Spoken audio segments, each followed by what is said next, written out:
le monde astral, le monde physique et leur matrice, ce qui les crée et ce qui les définit. J'espère que vous allez tous très bien et je vous remercie d'être à nouveau ici avec moi. Je suis Maryse Varou. J'ai réfléchi et observé le contexte global qui définit le monde des vivants, où les âmes s'incarnent dans des corps physiques et font l'expérience de n'exister que dans l'étroite bande de perception que leur donne leur biologie, et la façon dont elles communiquent et partagent ce monde matériel de façon limitée avec d'autres âmes qui, elles aussi, font l'expérience de tout cela à travers une perception biologique similaire, c'est-à-dire réduite ou restreinte. Ces âmes forment un groupe d'idées et de concepts déformés et limités qui définissent l'univers et l'existence comme un tout. Des idées et des concepts qui finissent par former ce que nous appelons aujourd'hui une matrice. La plupart des gens pensent que la matrice est constituée par tout ce qui se passe sur Terre et par la manière dont elle est contrôlée et guidée. Mais la matrice de la Terre n'est pas la seule qui existe, car nous pourrions facilement argumenter qu'il existe une matrice pour chaque culture et chaque planète de l'espace et de l'univers. De la même manière, nous pourrions également définir une matrice comme un groupe d'idées et les règles qui en découlent. Et chaque sous-culture de chaque planète en ont naturellement. Par exemple, toute la dynamique sociale et culturelle du Tibet diffère suffisamment de celle de la société occidentale pour être classée comme étant dans sa sous-matrice, bien qu'elles aient évidemment de nombreuses caractéristiques en commun. Depuis la perspective plus ample d'innombrables races et espèces et leurs cultures dans tout l'univers, et en remarquant que beaucoup d'entre elles sont unies ou du moins en communication grâce à la Fédération galactique entre autres raisons, nous pouvons voir qu'il existe une matrice plus grande et plus ample qui englobe toutes ces cultures, y compris celle de la Terre, dans une grande supermatrice. Et cette supermatrice dont je parle ici ne se réfère qu'à l'aspect physique, matériel de celle-ci. Mais lorsque nous commençons à inclure les règnes astraux et une grande partie des informations dont nous disposons concernant la façon dont les âmes voient la vie dans la matrice physique, il en résulte quelque chose qui me semble être une constante intéressante. Toutes les âmes, lorsqu'elles se trouvent dans le monde des esprits, dans les règnes astraux, ne prennent jamais trop au sérieux la vie dans le monde physique. Elles ne considèrent pas le fait d'être dans un corps vivant comme une réalité. Elles apprécient seulement l'énorme expansion de conscience que cela leur apporte. Mais toutes les données provenant de multiples sources pointent toujours vers le fait que les âmes voient les incarnations comme un parc d'attractions orienté ou conçu pour l'apprentissage, comme une école ludique où tout ce qui s'y passe n'est qu'une simulation et un jeu, comme je l'ai décrit en détail dans ma vidéo intitulée « Mêmes événements, différentes significations, côté physique ou spirituel ». Je trouve cette observation très importante parce que lorsque nous sommes dans le monde physique, nous sommes tous très dramatiques et enclins à beaucoup souffrir, alors que d'un point de vue plus ample, il ne se passe rien de grave. Ce changement de perception entre la façon dont on interprète un même événement depuis le monde des esprits et depuis le monde matériel a provoqué beaucoup de réactions de toutes sortes, des débats et aussi beaucoup de sentiments de désespoir, car beaucoup d'entre nous qui vivons dans un corps physique avons le sentiment qu'il est très injuste que notre souffrance soit prise à la légère par tout le monde du côté des esprits, y compris par les versions plus expansées de nous-mêmes qui sont là-bas et que l'on appelle aussi nos guides spirituels. Ça aussi, ça nous amène à envisager sérieusement l'existence d'un côté beaucoup plus sombre dans le monde des esprits, et nous avons tendance à appeler ce côté négatif le bas astral.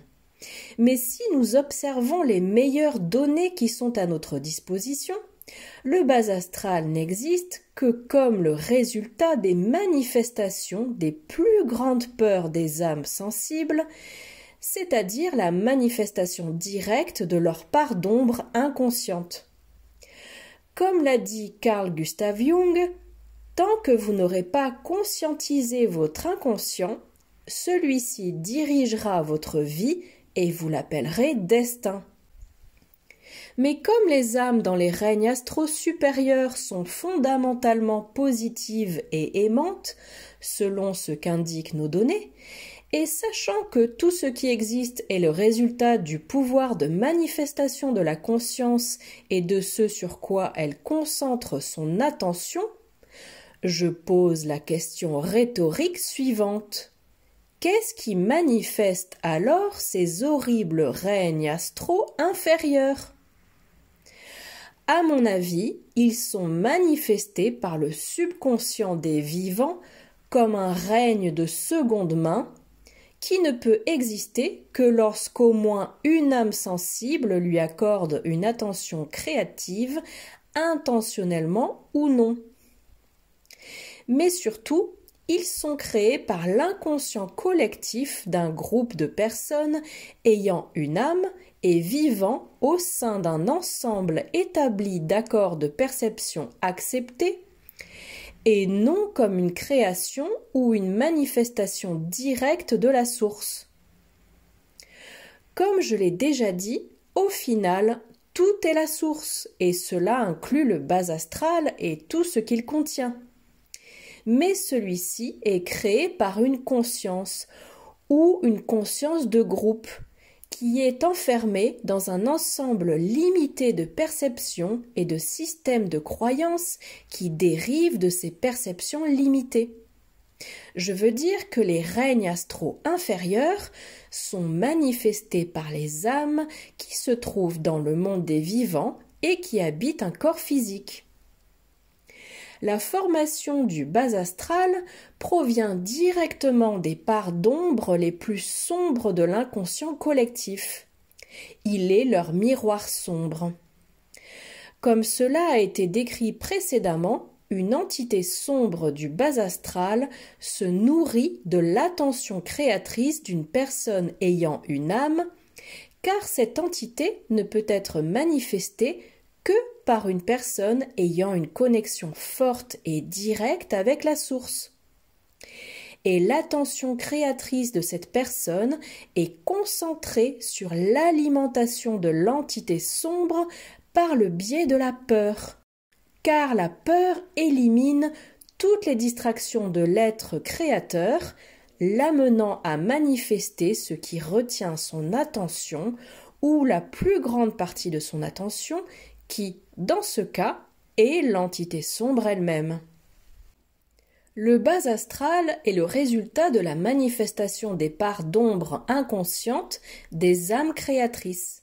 Des parts d'ombre qui, à leur tour, dérivent des expériences traumatisantes et limitées qu'apporte une incarnation dans un corps physique.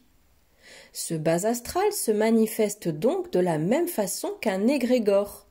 C'est pourquoi les âmes sont si heureuses lorsqu'elles se trouvent dans les plans astraux supérieurs où tout n'est qu'amour et intégration, car il n'y a pas ou très peu de manifestations sombres de leur inconscient. Et après tout, le monde des vivants pourrait être également la manifestation des parts d'ombre inconscientes des règnes supérieurs de l'existence, étant donné que la dualité y existe aussi. S'il y a quelque chose de supérieur, alors il y a forcément quelque chose d'inférieur pour qu'ils puissent se définir l'un l'autre. Selon Carl Gustav Jung, ce qui définit l'inconscient collectif, ce sont des images primordiales qui reflètent les schémas de base qui nous sont communs à tous et qui existent universellement depuis la nuit des temps. De plus, je vois l'inconscient collectif comme l'ensemble collectif d'idées et d'accords, aussi bien conscients et inconscients, d'un groupe de personnes ou d'âmes qui partagent un règne d'existence ou matrice et en communiquant entre elles, ces personnes partagent ces concepts et ces accords comme le résultat d'une interaction sociale. En utilisant le langage parlé et écrit, mais surtout en communiquant de manière subconsciente, en utilisant le champ éthérique qui les unit toutes et de manière purement télépathique. Toutes les créatures dotées d'une âme ont une forte connexion avec la source, car, en fin de compte, c'est la même chose. Avoir une connexion avec la source, c'est avoir une âme, car l'âme est la source elle-même. Et nous ne devons pas prendre les épreuves de la vie de façon aussi dramatique, parce qu'au final, ce n'est pas si grave, si nous pensons comme un être de lumière. Et si nous le faisons, nous ne devrions pas avoir honte de souffrir, car, après tout, nous sommes dans le monde des vivants pour apprendre et pour maîtriser tout cela. Cela ne sert à rien de s'inquiéter pour des choses qui ne se sont pas encore produites et qui ne se produiront probablement jamais. Et il est beaucoup moins probable qu'elles se produisent si nous ne concentrons pas notre attention créatrice sur elles et si nous maintenons une vibration élevée en vivant et en appréciant les choses les plus simples, tout comme les choses les plus significatives de notre vie.